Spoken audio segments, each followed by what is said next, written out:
Hello, my friends, and welcome back. Thank you very much for being with me again today. As you know, the Russian army hit a mall, a shopping mall in Ukraine. This happened yesterday, and based on the information provided by the Ukrainian, it was the Russians. At that point, we didn't know who actually was. It was the Russians, it was someone else, maybe it was the Ukrainians. Who the hell knew who the perpetrators were? I said that if it was the Russians, they could say maybe it was an accident, or maybe they say, well, that was a place where the Ukrainians might have some weapons or so on, or maybe it would be a false flag operation, or it could be, a lot of criminals on this planet. So nothing is out of normality. Nothing is impossible in this kind of situations. Nevertheless, the fact is that a shopping mall was hit. What was inside? The Ukrainians said that there were civilians and they were shopping and all that. Okay, they showed videos but still did not make it clear who delivered that. And you say, okay, che bono, who benefits out of doing such a thing? Hitting civilians. Definitely not the Russians, because they would be called what they should be called if they did that, right? Murderers and all that.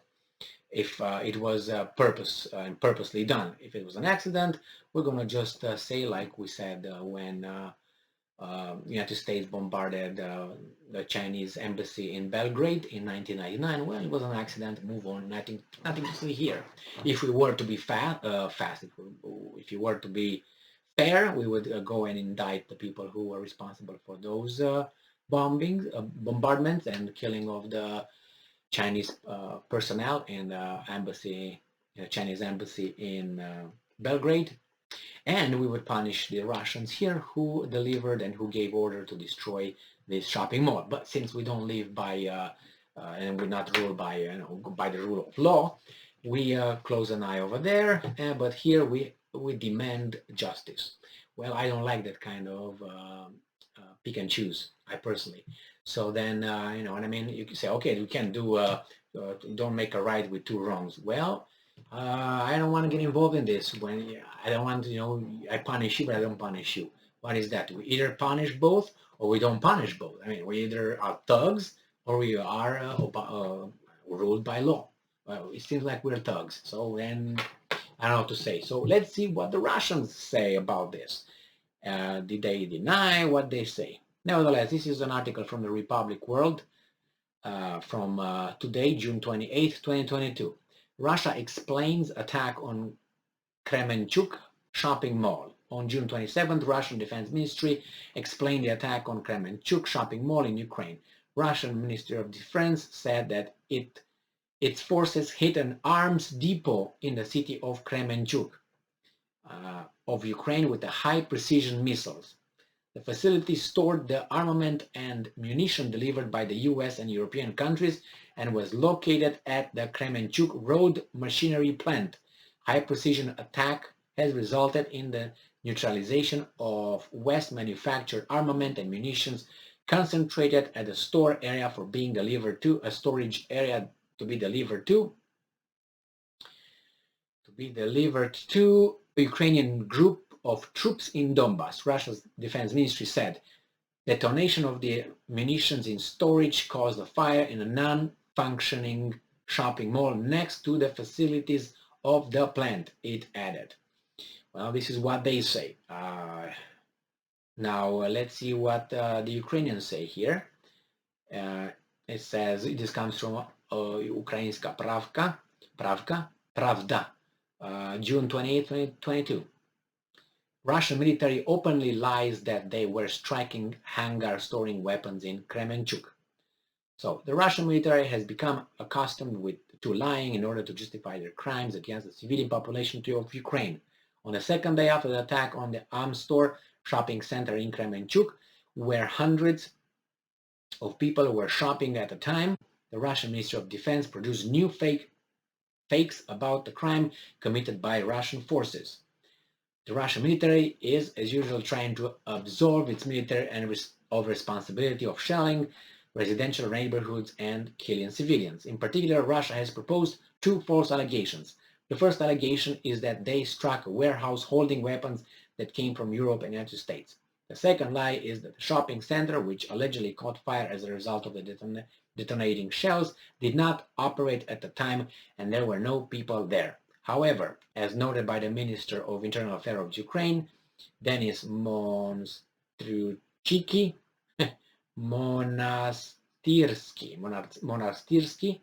there are no military facilities within a 5-kilometer radius of the Amstor shopping center in Kremenchuk. So it says here that on June 27th, Russians struck Amstor shopping center in Kremenchuk with 2 missiles. As a result of the strike, the death toll is currently 18 people, with 36 people missing. A spokesman for the Ukraine Air Force Command, Yuri Gnat, told Ukrainska Pravda that Russia has struck Kremenchuk with a Kh-22 missile fired from a Tu-23M3 long-range bomber deployed from around the city of Kursk in Russia. Ukrainian police have already established the identity of Russian pilots who carried out the missile strike on the shopping center in Kremenchuk in Poltava Oblast. So, it was you? No, it was you. It was you? No, I shot the hangar. It was weapons over there. No, you shot the shopping mall. Here is that. Now, what are we gonna do?